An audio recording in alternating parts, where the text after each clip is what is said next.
Fiddlesticks, and the Rengar. So a Zingy already getting targeted out, and then that Rengar ban. We saw Impaler 3 versus 1 yesterday on Rengar. Yeah. And I don't think any of these teams really want to see that go through again. I wouldn't be surprised if Nara got banned, and there it is with the Rumble. Yeah, and of course, a Zingy.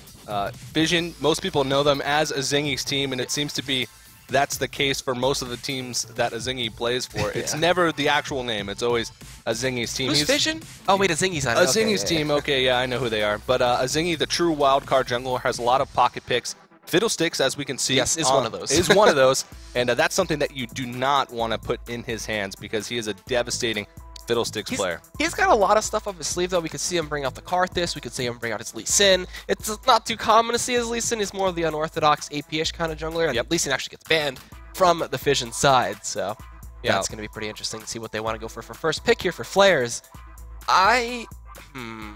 I'm not too sure what they could go for. There's a lot actually open on the field. No Lucian ban, nothing crazy targeted out from the 80 characters with supports, and Irelia for Flares. Flares throughout the past couple weeks in the Challenger Series pre-4.19, we're actually playing on that 4.19 patch where the Rise nerfs are live. So Flares actually was one of the best Rise players in the Challenger scene, but probably not going to see much of that this tournament. His fallbacks are usually Gnar and Irelia, so taking that Irelia for himself and also taking away from Mysterious, who is he's a Jace main, but also plays a lot of Irelia is a big deal for them. I could actually see Jace not being a bad response to the Irelia top, but you never know what they're going to go for. And we even saw Chump John yesterday in his game in Monster Kittens have a phenomenal Irelia performance, just being that front line that they needed, and the initiation at some points. So we'll see if Flares can fill that role, and it looks like they might be going for their duo bot here for I Am the IRS and Indivisible as they lock in that Corki, and pairing that up with a Nami, you have heals, harass, you have a bunch of extra magic damage you can throw on top of that, and if we do see that Sorcerer Shoe build come in from the Corki, it'll hurt even more. Yeah, this is a lane matchup that Fission loves to play. In most of the games that I've watched from them, they played Corki Nami. It's something that they go for every single game when they're on purple side. It's very rare to see them pick anything other than Corki and Nami. So we'll have to see what Abu's going to be able to pick up against Yusui's Syndra, because that's one of his strongest champions. Yeah. He was known a lot for his Yasuo play, but of course, Yasuo suffered from a few nerfs, small ones, but they actually had a big impact on how he plays the game. And so he's gone more towards those mage carries. But his champion pool is huge, and Yusui is one of the players to watch as we move forward into this Challenger Series. He was previously not old enough to actually compete. He actually had his birthday a couple months back, I believe, and hit that sweet, sweet age of 17 to finally be able to enter in. So I'm glad to see him here. He streams all the time. He's very informative and has some fun on his streams. And they're hovering over a Sivir. If they go for a Sivir pick here, Corki top? Did jungle Corki for a Zingy? No. Okay, they just messed with me there. Malphite's going to be picked up for the top lane for Mysterious, and about to going to be picking up that control-oriented Wombo combo with the Unstoppable Force and Shockwave. Yeah, Abu 222 is a character as a mid laner. He's in the Masters League. He's one of the players that has the most ranked games played. He refers to himself as the kid that never gives up because he really wants to get into the LCS. That's his main a good goal. Drive. And he works really hard at it. And Orianna is one of his best champions. And I'm really excited to see that play. And, of course, you mentioned the Wombo combo with that Malphite. And they're saving the jungle pick for last, which is not something that teams usually do. But I'm not surprised with the Zingy on their roster.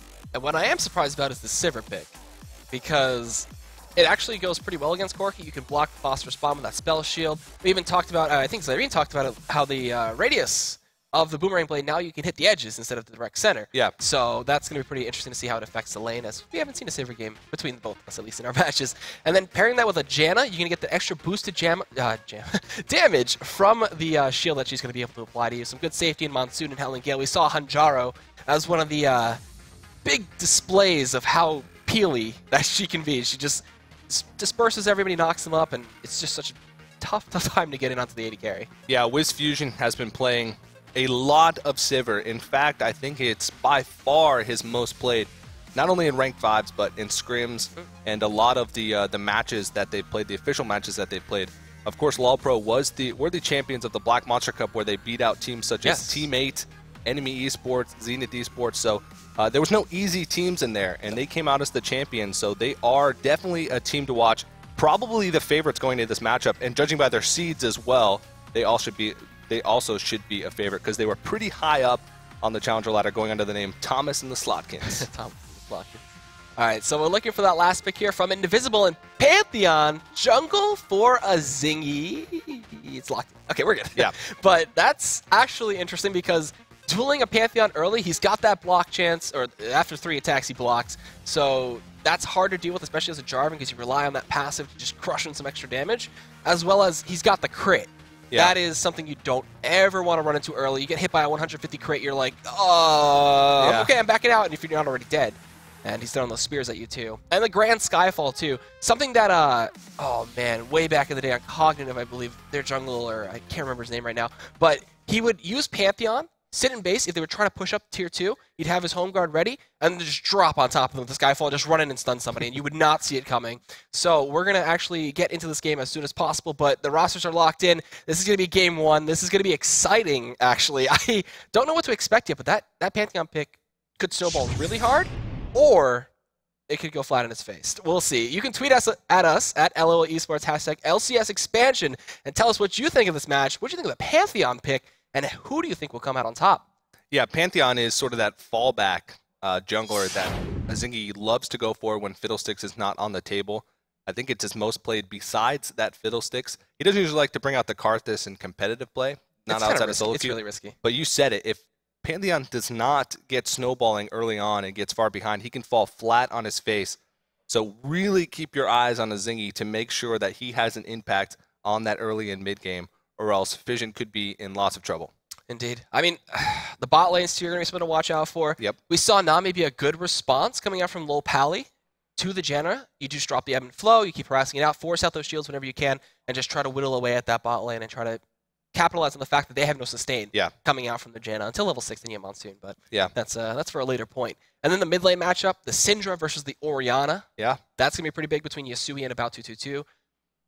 Level 6, Syndra has some of the has I believe still the highest burst combo potential. You draw out 2 extra balls and you hit for a total of 7. It does a bunch of extra damage, but we'll see how they fare. And then up top, we got Flares taking on Mysterious. Yeah, that's going to be another exciting matchup as well. Aurelia versus Malphite is a matchup that we saw yesterday, and Aurelia can be more of that carry top laner, whereas Malphite can get away with not having as much CS in that lane. So it's really going to be on Mysterious' shoulders to just sort of make it through that lane and make it to the mid game. Indeed. So we're on to the Rift. This is going to be game 1, and this is going to be some exciting Challenger Series action. LoLPro taking on Fission here, and already we see a nice skin too coming out too. That Dragon Slayer Pantheon, I believe it is, but he started with nothing too crazy, and he'll go for the standard start. I'm wondering, will he go for the blue start for the CDR to keep spamming out those spears to clear, or will he go for a red and maybe an early level 2 gank? That's something that we used to see a lot out of Pantheon. And Zingy is one of those players that loves to go for that red buff into level 2 gank, and I wouldn't be surprised if he does it. The big thing to watch out for here is Thinkard as well. Thinkard is one of the most aggressive junglers that I've ever seen grace the Challenger scene. He always finds creative ways to make engagements. 2 main champions would probably be Lee Sin, as we've seen him in his short time in the LCS, and of course Jarvan. And he is never afraid to pull the trigger on an engagement that he thinks his team might win. So he's one of the catalysts a lot of the times in LoLPro's success. Indeed. And his time on CLG definitely gave him some good experience. Definitely. So he'll put that to use here as just some normal scouting coming out, keeping with the 5 spread from both sides, actually, and a little bit of an aggressive ward from Thinkard, defensively coming out from Keith McBrief to guard their safeguard their red for a little bit. As Indivisible, he'll look to ward up that brush or just face check there. He's going to take a bunch of damage. It actually gets the ward on the red, but he's trading out quite a bit. There's no guaranteed stuns or anything, so he'll take a significant amount of poke and have to go straight back to base, which could hurt the lane because IRS is going to be left by himself. Yeah, that was a very risky maneuver there, but they really value seeing where Thinkard is going to start with this jungle. And they're going to be able to spot him out on the red buff here, but you said it, that's going to set them a little far behind. And Pantheon, he's not the fastest jungle clearer, so without a leash, he might be a little bit low health, and this is going to pretty much tunnel him into only a few options here. And if I had to guess, I would say a level 2 gank might be likely.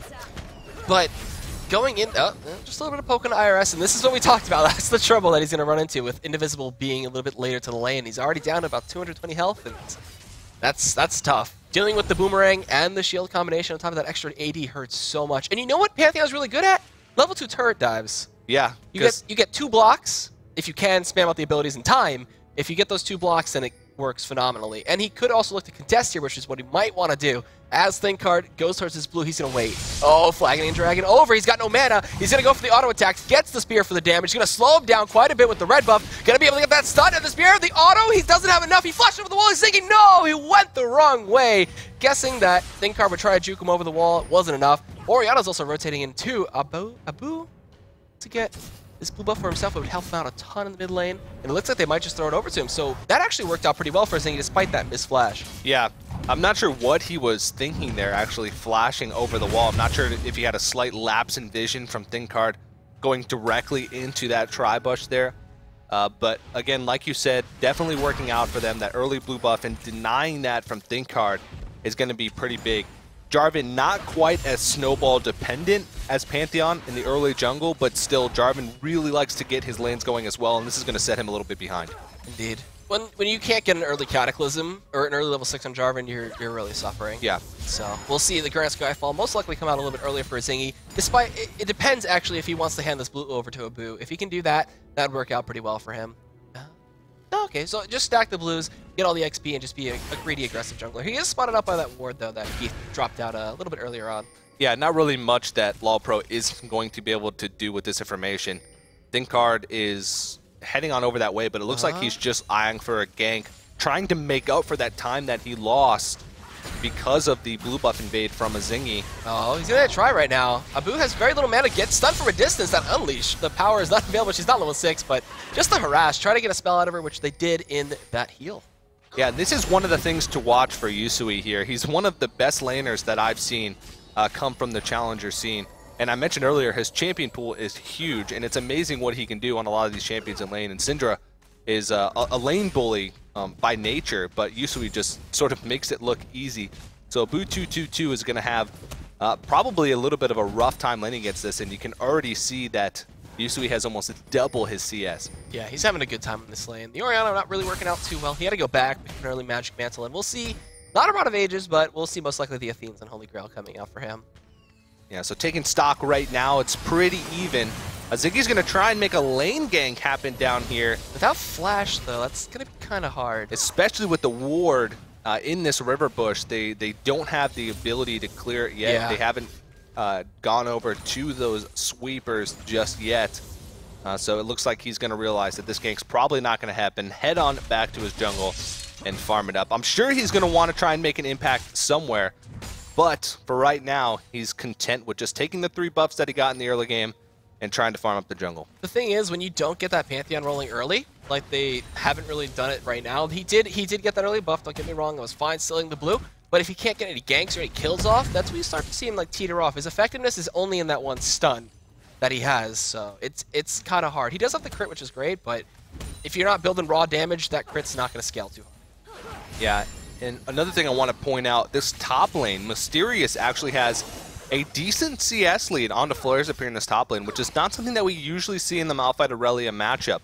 Sometimes it can be a little tough to CS with Malphite early game, especially when you're under turret, just because the way the damage from his abilities line up doesn't allow you to cleanly take the CS from the turret. But Mysterious definitely not a stranger to Malphite. It's one of those picks that he plays quite often in scrims and in their ranked 5s matches. Look at his Zingy, man. He's committed. He is definitely committed. He is waiting for this. And a Zingy, he's always known to have a plan, so I'm sure that he knows what he's doing here. And I like what ThinkCard did too. He swapped out his trinket for the sweeping lens there, and he dropped 2 wards on the map. One in the entrance to the red, and then one in the river. So that's going to actually give him a lot of knowledge and vision as he tries to make an attempted gank here on Abu, but he's just playing way too safe. Ganking Orianna early, pretty hard. Yeah. Abu 222 is usually a very safe mid lane player, and especially on Orianna, loves to scale up, and Orianna is great for that. And she's usually pretty good at being able to CS even when she's getting bullied out in lane. So even though ThinkCard is focusing a lot of attention on getting Yusui ahead, which is something that he does very often, Abu 222 is doing a great job of trying to keep himself in the game despite being focused. Indeed. I mean, this bot lane too, it's going fairly even. They're keeping up on the CS totals between both WizFusion and the IRS, so having a relatively even time. You know, Nami's just sustaining them up, and shields for trades. The buffs have respawned for the second time, so we're gonna see both junglers go on their routes and their merry ways of just clearing out that and keeping the farm up. I guess once the 6 hits, that's where we're gonna see Zingy start to make that that global scare to the side of LoLPro. Yeah, and the big thing here is both of these teams have decent mid-game team fighting. Indeed, oh yeah. I really love the Grand Skyfall and the Shockwave combination. If you can get the Shockwave in place for Pantheon, it's a really hard maneuver to pull off, but it's really effective, especially around that first dragon fight, because that's when Pantheon usually hits his power spike. And TPs. Pantheon is a little bit ahead. Yeah, and the TPs as well, the Malphite combination. So I could imagine that Fission, with the position of the game right now, are going to be the aggressors when we're coming to those early dragon fights. We'll have to see. Right now, the game is pretty slow pace. Every lane's just trying to take stock. The junglers are trying to make plays happen, but not having much success. Yeah, a lot of patience is needed. Where would your bet be on a pre-10-minute first blood? Is it going to happen? I don't think it's going to. Well, yesterday in the Monster Kittens versus Complexity White, it was 13 minutes before we saw the first blood. That was a really passive game. But bot lane is usually a target for Zingy on every jungler that he plays, and you can see... He's got Skyfall. Yeah, he's got the Grand Skyfall, and usually he focuses a lot of that attention on the bottom lane, so we'll have to see. I Am the IRS is usually the main carry for this team, and they see the bot lane back, and they're going to go straight for this dragon. That's and a great I don't think LoLPro has the ability right now to really contest this. Yep, this should be a free dragon over to them, as they are not even spotted out. The wards are all gone in that area, so... First dragon of the game, looking to go over to Fission with a great call. I wonder who made that. Probably an Invisible. He's like, oh, they're going back. They pinged it, and they're like, let's just go straight for this objective and take it. And that's what you like to see out of challenger teams. Yeah, Fission is a lot of the times the team to get the first dragon in their games, and a lot of that has to do with the Zingy's positioning on the map. I told you he loves to camp around that bottom lane, and that makes it so they can make those audibles, they can make those calls to say, hey, bottom lane's backing, we can go for dragon right now. And they have a pretty solid lead in this game so far. Indeed, and IRS, he's got to be careful, taking some Zephyr harass, dodging the Howling Gale, but with Fusion on this Sivir, he's already gone back. He's picked up his BF Sword and his boots, so looking for a bunch of nuke damage. Not going to go for the Bloodthirst, so going to go for that Infinity Edge route that we've seen pretty much every AD carry player besides Hoofspark do, as when he played Corki, he went straight for Trinity Force, just like IRS. Yep. So right now, game's slowing down again, and the 10-minute first blood dream has disappeared as we pass that 10-minute mark with 0 kills on the board. Thinkard still focusing a lot of his attention on Yusui in that mid lane, and I think one of the main reasons why he's doing this, if you look at the damage spread from their team, they're very auto attack heavy. Yeah. And that's going to be rough, especially with a Malphite in this game. Got a lot of ways to reduce attack speed. Looks like he's going for that Frozen Heart very early on. And so they're really going to rely on Yusui to provide a lot of consistent damage, especially in the later game team fights, to be able to get through that Malphite. All right, so blue buffs are going to hand it over to the mid laners as well. Flair's up top here. He's actually losing out in the creep score, even though despite he's forcing Mysterious back. That Attend Cell just doesn't care. It's true damage going through that armor and health, so... The trade's going a little bit more favorably for him, especially with the Sheen, but... When it gets to the late game, they're both going to be tanky monsters. It's going to be pretty hard to kill both of them. Yeah. So Thinkard, a little bit ahead in gold and CS from Zingy, but at the same time, I mentioned earlier that Pantheon just doesn't have the best clear time, and that early dragon is going to do wonders in keeping him in this early game. But we can't stress it enough. Pantheon just falls off, and Jarvan can provide a little bit more utility with his low cooldown CC, and Pantheon has it as well, but he's just not going to be able to do quite as much damage and be quite as disruptive in teamfights as Thinkard is going to be. So I know Zingy is thinking in the back of his mind right now, look at that ward. I got to make something happen. That's a beautiful ward because they know Zingy's playstyle, so they're going to be able to spot this one out, be able to play passive, keep the vision on. You can see just how far Keith McBrief is playing back. Oh, here it comes! There's the Dragon Waves coming out through. Is the Tidal Wave going to connect is the question. It hits Keith McBrief, but that's just a complete whiff. And a really ineffective gank, but beautiful ward coming from that early Sightstone from Keith. Forgoing any gold generation, just going straight for the Sightstone, and it pays off dividends, getting 2 ultimates out of Fission. Yeah, that was a beautiful ward, and you can just see they reacted to it perfectly. They said, well, He's all the way over there, most likely into Grand Skyfall. Keith McBrief had such defensive positioning when he saw that. He was all the way back by his turret. It seemed like Fission tried to really force that one. It seemed a little desperate to try and make a kill happen, but at the same time, it's sort of necessary for Pantheon to make those types of moves. They drop the exhaust on the IRS, and Invisible's just going to ebb and flow himself to safety and keep himself healthy, but IRS, he's got to be careful. He's got to heal up. Oh, an aggressive invade coming in here. Nice ball scout to come through to stop ThinkCard from just straight up stealing this red. But, you know, Syndra, she's good at grabbing those minions, but an unstoppable force comes up the wall. The shockwave combination on top of it. That's going to be first blood over to the side of Fission. Chasing it out. Double kill for Abu. Can he get the triple on the flares? Is there any flashes to chase it up? It doesn't look like there is. And Mysterious getting away just barely with his life. And a beautiful combination. That's what we're talking about. Yeah, a really aggressive invade from LoLPro there, and it did not pay off.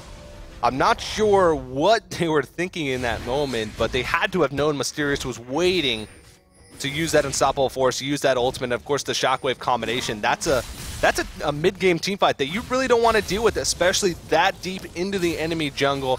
But Fission did a fantastic job of capitalizing on that, and now they've got themselves a pretty comfortable lead. They're one turret down, but they have those 2 kills, and of course the first dragon, and they should be in a pretty good position, and they can be the ones to make the moves now. Indeed. I mean, once that unstoppable force comes back up, you just TP into another lane, try to keep the effectiveness of Malphite relevant all the time, and keep the pressure mounted. Next dragon should be the big fight that determines quite a bit, or the momentum of the game for the most part, as they're only 900 gold ahead, even with those 2 kills and that dragon, so the next dragon's going to be pretty key. Yeah, a big deal here, though, is those kills went on to Abu 222, which is probably the guy that they want those kills onto the most. Orianna scaling quicker into that late game is going to really help them with that team comp, because those shockwaves combined with the unstoppable force are really going to start to hurt once Abu 222 gets 2-3 items in this game. And I've known from watching these guys and seeing them play over the past couple weeks that his shockwaves can be game-changing. So really watch for that as we get going with this game. And items are getting completed along the way as well. Trinity Force is done for IRS. The Infinity's Edge for Wisp Fusion is coming on in soon. And Abu is going to stack up another blue, keep that cooldown production stacked up. And they know Dragon spawning in 20 seconds, so they're going to try to get as much control of this as possible as Yusui, Brief, and ThinkCard make their way in. Just another reward, but they don't care. Pink Ward's dropped out, and they're trying to make this a guaranteed success. Yeah, this is something that LoLPro has struggled with, and it looks like they've fixed a lot of problems that they had with warding. Keith McBrief actually was getting caught out a lot in the past couple weeks when he was going off to ward by himself and get vision control by himself. I even said that it was called getting McBriefed when you went to ward and got caught and died by yourself. But it looks like, judging by their moves there, that they've really remedied those issues. And looks like they've made sure that they know warding is a team effort. And no Boomerang Blade, you're going to steal that one, and that's just a clean dragon over to the side of Fission. Good map control. Unfortunately, they're down 2 turrets still. Haven't been able to make the pushes happen just yet, but taking control of those objectives is pretty big. Yeah, LoLPro really does not want to engage into this team comp coming out from Fission, especially after that last fight where it was just really rough. And now 3 turrets to 0. So LoLPro is doing a great job of reacting to these wins that Fission is getting. And low kill game, low action game, really, but these teams are really objective focused. And Zingi's way to dive. He wants the Skyfall in on this. There's the Unstoppable Force on Yasui. They got the bubble and tidal wave on top of it. They can't burst him out just yet. They're focusing on the turret, but there goes the Phosphorus Bomb and Malphite damage. They do take down one. They're looking for another one, but Keith McBrief flashing away and getting out of there. But that's a turret and a kill and a great successful dive. Oh, the teleport back up to the top lane just to pick up on that CS, but that could have gone a lot better for Fission, but unfortunately Abu actually used the shockwave on himself. I think the ball just leashed back onto him right as he used it and missed that one out. So still a victory for them. They pick up the kill, they pick up the turret, they solidify their lead in this game, but that could have been crucial for them. They might even be able to get a second turret if that shockwave had landed on a couple members. Yeah, have that hit 2 or 3? That would have been 2 secured turrets for sure. Yep. But we can't really not talk about players. He's been kind of silent. He's split pushing a bit. He got 1 turret down up top, and then he pressured a little bit further to force that TP back. And he's got a Trinity Force. He's got 145 CS, and he'll eventually become something they have to worry about. Aurelia can be a really sneaky threat, though. You said he's being quiet, and a quiet Aurelia is something that can come back to haunt you. We saw yesterday with Chump John playing the Aurelia. He actually had an 0-3 start, I believe, and then came back to completely carry out the game. And if Aurelia just sits up in the top lane and free farms and split pushes all game, come late game, she's going to be not only a big tank, but she's also going to be able to put out the damage. So if Flare stays quiet, I think that's exactly what the plan is for him. We'll see. He's getting there. He's gonna get those items up really fast with how well he's farming. So they're down 3 kills, but they don't care. A stun connects on in. Flag and drag on top of a Cataclysm. They unleash the power. They force out the heal, and the Gale does barely clip him. Dragon Strike is enough for the kill for Think Card. Gonna take down a Boo 222, and don't want to happen.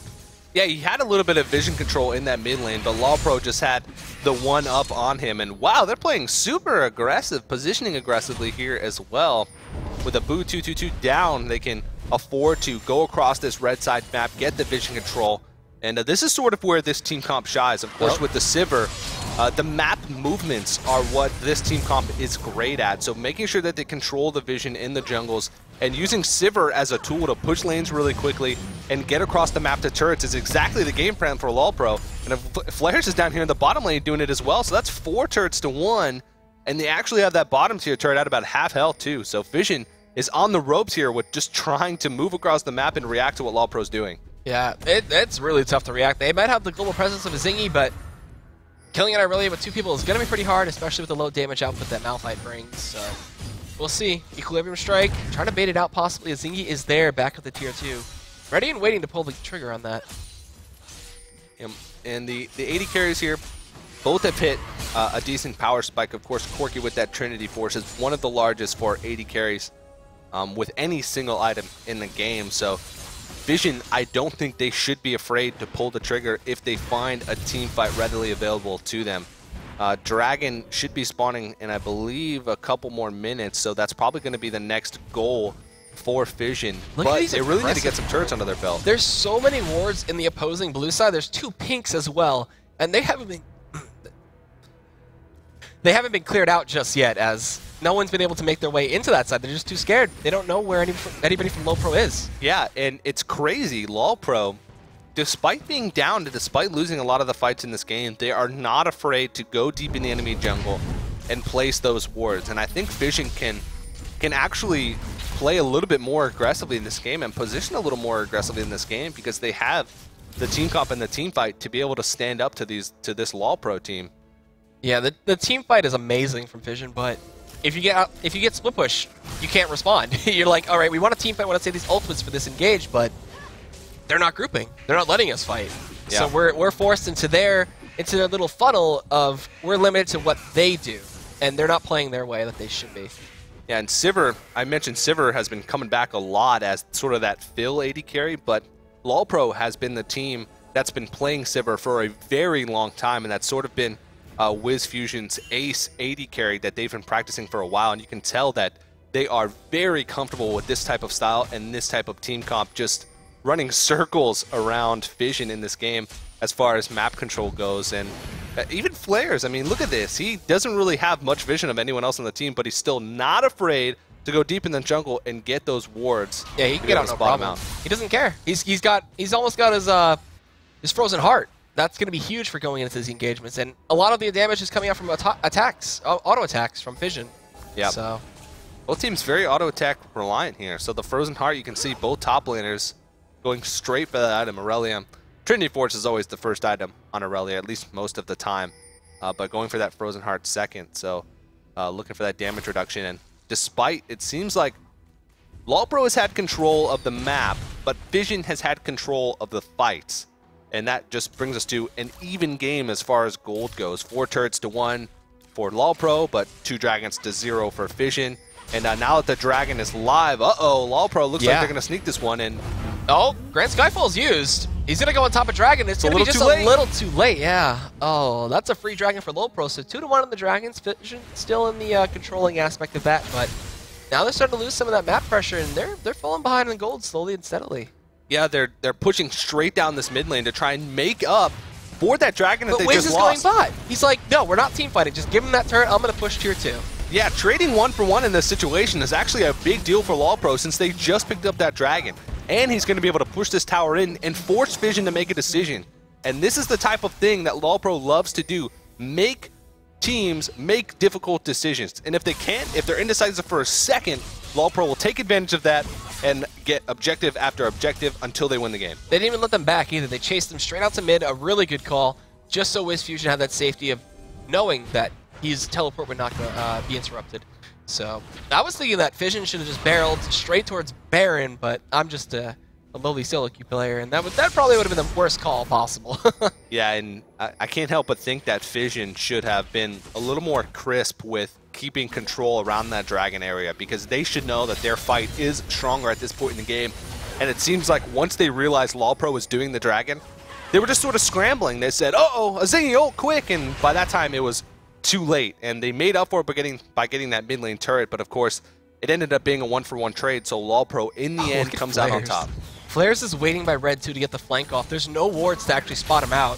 Oh, this could be catastrophic. There it is, flashing and going and getting a Cataclysm on 2, forcing the flash of about 2-2-2. Meanwhile, Flares is in there. They try to get these level 4s onto somebody, but this fight is all over the place. A 2-man Howling Gale coming in. Flares is just going to dash on top of it, unleash the power. Shockwave only connects on Keith. That's going to force Flash back out from Mysterious. They're chasing out everybody. They're just dying one by one, going down into Visible Falls, trying to stay alive. Mysterious, the bouncing blades. Will it be enough? No, it's not. He tries to get the Boomerang Blade for the kill, but they're going to be content with getting a 4 for none. Maybe the full ace here. Are they all going to die? Yasui coming in, looking to throw that orb over. Can he get the stun? No, he cannot. Even making a second. Will he be able to get him? Yes, he will. As he chases it down, and that's going to be the full 5-man wipe coming out from Team LoLPro. What a great engage there. And they realized, LoLPro realized, even though their team fight might not be quite as strong, if they get the initiation, if they're the ones who start the fight and put Fission on their back foot, oh, a zingy! A nice Grand Sky. Oh, wait, that wasn't nice. Hold on, just kidding. He gets knocked up. He gets one kill on Keith McBrief, but it costs him his life. Flares, in the meantime, is just destroying the IRS. He's going to get turned on. He may be the one sacrificed here, as it will be the ebb and flow from Indivisible to pick up that kill. Yeah, that was just a fantastic engagement by LoLPro. Fission should know that they want to be the ones engaging fights. As soon as they find an opening, they need to be able to pull the trigger. And I said in Champion Select that LoLPro is one of those teams that is never afraid to pull the trigger on fights. Even if they know, hey, this might be a 50-50 if we win this or not, Pinkard will go for it 100% of the time. And they're playing to their win conditions well. They say, we need to initiate fights. We need to keep them scrambling, and that's exactly what they're doing, being able to pick up that inhibitor. Yeah, that last big mid-fight was a big showing of how Fission needs to team fight on their own terms, because Shockwave hit only 1, a Supple Force hit 2 targets that it really didn't matter. So yeah, this might be just maybe a lack of confidence or nerves from Fission, because I really like this team comp that they built for themselves. They have a strong mid game. They had that Pantheon early to get them through. They got the first 2 dragons, but then they really just didn't do anything with it. They got complacent, and with the champions that they picked, complacency is not something that they can afford to do against a team that's so decisive with map movements and engagements as LoLPro. And now it looks like Baron is going to be the next objective here for LoLPro, as they have full control of this. That one pink ward was the only thing to spot them out and give them any sign. With Grand Skyfall still on cooldown, it looks like this Baron is going to go down pretty quickly. They do get spotted out, and they will retreat. Don't want to risk a Baron throw when you're this far ahead.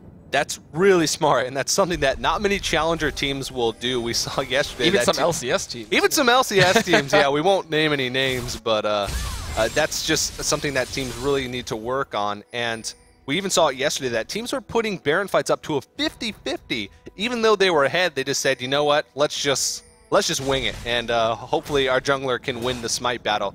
But LoLPro playing it smart. Again, realizing that they're not going to win games by making risky objective calls. Look at this. Flares, this is a phenomenal play for him. He's going to keep the pressure on the bot side, make sure that's a 4 versus 4, and keep Mysterious away from any kind of engagement here. They're going to scout it out, get the pink ward. They do use the scrying orb. I like that. I love that item in this situation. And look at this. Mysterious, he can't do anything. He's getting chunked out. A 10 style is just keeping the Flares alive, and now he's going to whittle away at these Nexus turrets. Yeah, he just can't do enough damage to fend off Flares, plus a double wave of super minions, so he's really struggling here. Yeah. And on the rest of the map, LoLPro is really without the fear of a Malphite ultimate to start off a fight. They're free to just get as much vision and as much Baron control as they want. and they realize that this is the right time to make the call to go to the Baron, and I don't think Fission has any way to guess Skyfall is used. He's going to scout it out, but Baron is nowhere near low enough for the steal. He tries to get it for a stun, and now Lord Baron is going to have his way with him. Auto attack and get out of my pit, says Yasui as he unleashes the power. And Shockwave comes in. They're trying to get the steal here. Oh, he got it! He got it with the rocket. IRS. Oh, man, just claiming that one for himself. And I don't have any witty IRS puns, unfortunately, but a good job by him. Now they're chasing down the flares, but they can't really guarantee a kill, and him just a little too fast. He just gave LoLPro a tax audit with that Baron steal. But what, I mean, that's not even a 50-50. That's just a miraculous steal. Smite's still up, too. He didn't use it. Yeah, and that's, ThinkCard has got to be thinking, wow, I really messed that one up for my team, because not even using Smite and getting stolen by not even a big one. That was just the big one. Oh, it was the big one. It's because the skin looks a little okay, yeah. Well, it's still just a rocket in general being stolen out from the Smite. Just not the greatest. And Azingi tried to go for the miraculous steal himself, but that's going to keep Fission in the game, at least for now, for the time being. Indeed. The inhibitor has respawned, so that's going to give them some relief of not having to worry about those super creeps coming on in. And they haven't cleared out this little blue minion there. He's been sitting there the entire time denying them a blue buff. So that was about like 90 minutes, I believe, of them without having that spawn timer. Yeah, and that just shows you, that basically sums up the entire game for Fission here. As soon as that one team fight where they lost came about, they lost complete control of their jungle. Azingi is really afraid to move out really far. Abu has not gotten many blue buffs this game. I think only one that he's had under his belt as well. So that's just really rough for them. He is rapidly approaching that 3-item mark, which if he can manage to land his shockwaves in these team fights, they could turn around, because we've seen many games where one single shockwave can change the entire course of a game. But his shockwaves have been really underwhelming so far. Look at this. Is this a Keith McBrief? Is this a Keith McBrief? No, it's not. He's not going to face check. Yeah. All right. They keep it safe. They're looking to get that Dragon Timer, as LoLPro did get it beforehand. They need to make a fight happen, though. They have the Baron buff. They have this explosive engagement, but they just haven't really been able to find much. Aside from that one fight in their jungle by that red side early in the game where they got first blood and that second kill, they really haven't been able to make an initiation happen. Everything else has really been on LoLPro's terms. Yep. And that's not something that they can really afford to do. And I'm curious what they're going to do once this Baron dissipates, because LoLPro has been controlling the map even with the Baron buff pressure that Fission could apply. It just seems like LoLPro has control of this game. I mean, Flares, he's kind of just playing 1 versus none at this point. He's just farming down bot, keeping the wave push. He'll teleport in if he needs to. He's got no wards actually to go into besides that one in the mid lane. And look at all these pinks just covering everything besides in the Baron area, making sure that there's no wards there, that they have complete control of that river. And when you're thinking as Fusion right now, you're like, how do we stop Flares? How do we get the engage we want? They're not letting us group him up or funnel him into a small area to use that unstoppable force or shockwave. They're feeling, they have to be feeling a little down. I mean, they can't do what they want to do.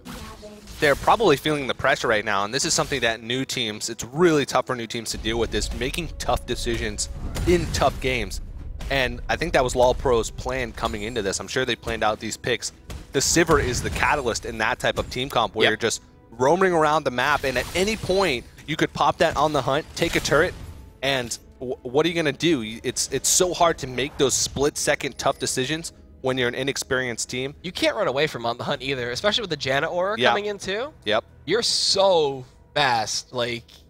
And then IRS has to be careful. And then Aurelia is just fast in general, especially with that Trinity Force. They have so much cleanup potential on that team. We saw it in that mid lane fight that LoLPro initiated, that Fission tried to run, but it was just not enough, and they ended up getting a full ace. Jeez. They try to push down bot, but you know what they do? They just make it a race. They're going to go straight down mid and push that, and they force the back out of a boot 222, and IRS, is he going to commit to this? I mean, they're going to need him for the team fight, if anything, but it doesn't look like one's going to even happen as the tier 2 just falls down in an instant, and they're just going to make their way up towards this tier 3.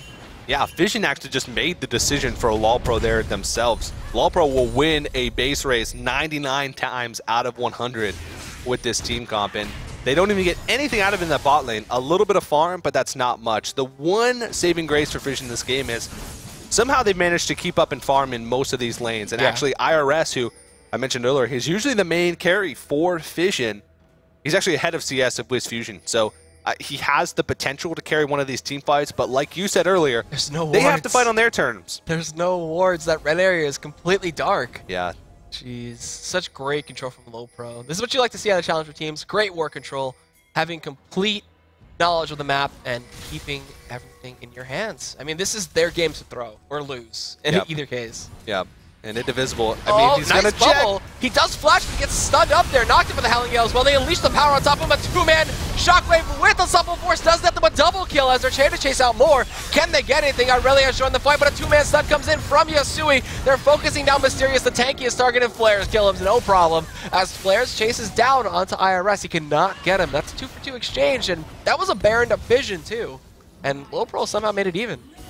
Yeah, that was just LoLPro putting a little bit too much on the Indivisible. He had a great flash back towards his team, and Zingy was there for backup, but at the same time, when you trade even when you're ahead, it just gives you more opportunities. Looking to try to fight out to Yasui here. Can he get the stun? He does, but he gets knocked back, and to force out the flash on top of it, Flares is in the back line. Messing with the boot 222. Fission is unstoppable. He needed one crit to get the kill, but he couldn't get it, unfortunately, and boot 222 will be able to stay alive, but then Inhibitor goes down, and man, Grand Skyfall has been really ineffective this game. Yeah, and we talked about how that's one of the downfalls of Pantheon. If he doesn't get going early, if he doesn't find good engagements, that pick can fall flat on its face, and it's nowhere near as consistent as like a Jarvan pick. But that's just sort of how a Zingy likes to play. That's just a Zingy style. He likes to go for those a little bit different picks where he can have a huge impact on the game, or he can have very little impact on the game, which we're seeing right now. So you can see, though, that Fission has the opportunity to win some of these fights in that skirmish. Even though they didn't get the jump, they still managed to trade 2 for 2. Yep. But we're still not seeing them engage any of these fights. They only fought that because they had to. It's so rough. They don't have much burst damage either. Now that you look at it, like the only one being able to fully put out a combo that could do 1,000+ damage would probably be a boot 222. So yep, they're lacking that damage aspect for the combo that they're running. Like IRS, he can get some auto attacks in, but they have so much armor and they're so tanky, and you'll never see Yasui or Fission in the front lines. And this should be a free Baron for them. Skyfall's down, or it could get stolen again. By all means, IRS, please have another great rocket. That'd be amazing. Let's see. They drop the ward over. The TP coming in. They don't get the steal this time, and Flares actually secures it. There was no smite used again by ThinkCard. Now Mysterious is put into an awkward position in that pit as he is trying to tank it up. They might be trying to run into this right now, but they're Baroned up. Now they're going. Flag and Dragon, keep it about 2-2 off of this. They do get a 3-man summon coming in from Yasui, but Mysterious goes in with a 2-man Unstoppable Force. Flares is in the back line, taking up 3 as he's forced to back off now as Yasui shows himself. Fission does take down Abu, but this fight just went catastrophically wrong for Fission. Zingy's trying to get out with that Pantheon, blocking some shots, but it's not enough. Double kill comes in from Fission, and a 2 for none with Baron on top of it. It looks like this could all be a game. Yeah, Fission really needs to get Fission on that Baron earlier so they can initiate a fight while that Baron was still happening. They really just gave LoLPro time to position themselves in a good spot enough to where the initiation from Fission just wouldn't have really mattered. Boot 222 was off all by himself, and this is it. Yeah, it looks like it's going to be done here. Flares takes down Indivisible. And now they're looking to focus down these turrets and the inhibitors and move their way towards the Nexus.